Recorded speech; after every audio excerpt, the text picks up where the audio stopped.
Hey, happy Pre-Cinco de Mayo. It's Brian Mudd. This is my cheat sheet for Friday, May 4th. All right, a couple things here real quick. Your 401k, how actively do you take a look at it?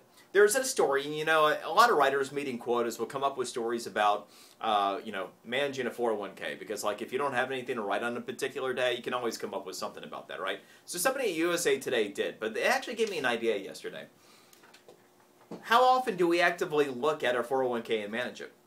So I started doing some research. Here's the first thing. This was scary. I'm not surprised, but it is scary.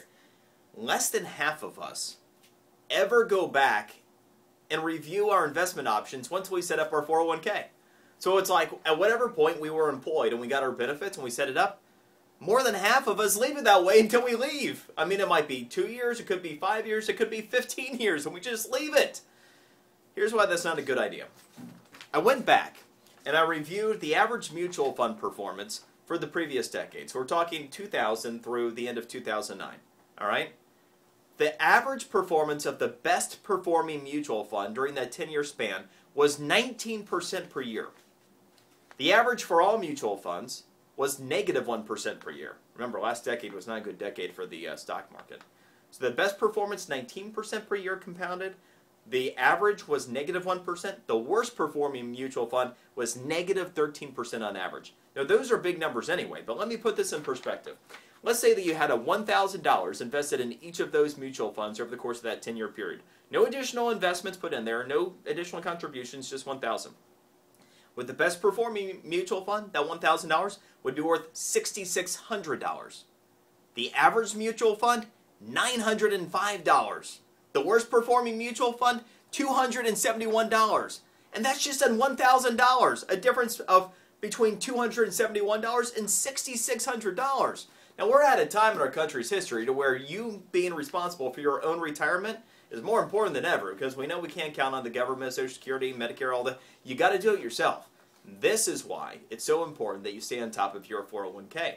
Now, this doesn't mean, trading it and going in there and making adjustments every week. I'm not talking about that, but actively reviewing it, making sure you're in good investment options because it can, as my example just demonstrated, make a tremendous, tremendous difference on your future. On top of that, let's say that you aren't someone who's inclined to understand the mutual funds, the options, what you should do. That's fine. It's cool. Talk to your plans administrator. They have investment advisors that are there that can help you.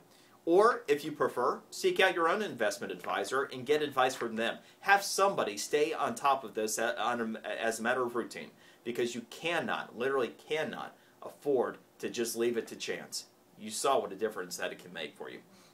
Real quick, let me hit on some other things here. Interesting story. Labor participation rate. It's near an all-time low at just under 64%. We hit the all-time modern-day low in January at 63.7. We're currently at 63.8%. That's really low. It's part of the reason why with sluggish job growth over the past couple of years, we've seen the unemployment rate dip from the high 9s down to 8.2% currently. There are a few different ways you get there. The most common one is once you run out of unemployment insurance, which goes 99 weeks, you're not counted anymore. So whether you have a job or not, you're not part of the unemployment rate. Congratulations, right? But here's something else, and this is more telling, and it's actually going to be permanent as to why we're going to have lower than average labor participation going forward. Disability insurance. The unemployment rate has always been a little bit higher for those that are disabled. The average disabled person that is able to work has about a 2% higher unemployment rate on average than those who are not disabled. So it's generally tougher for them anyway. But in this economy, it's become so much more tough. The average employment rate of a disabled person is 16.9% right now versus 8.2% on average. In other words, it's more than twice as difficult for a disabled person to find work. Consequently, what a lot of them have done is gone, you know what? I'm just going to go on Social Security disability and be done with it. Over 97% of those that go on disability never come off of it, meaning that they're not going to be participating in the labor market again. We've seen a 22% increase since December of 2007. Nearly 2 million additional disabled workers going on disability. In other words, an increase of 2 million people who aren't going to ever participate, most likely, in the labor market again.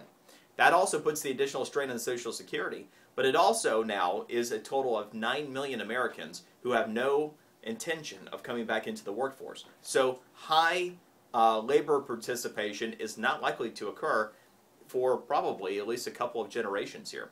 Other stories, great stories I've got for you on the Physical Cheat Sheet I want you to check out, including how Spirit's $100 carry-on fee isn't about collecting more money. It's about trying to change your flying behavior. Check out my Physical Cheat Sheet. Enjoy your weekend. We'll see you Monday.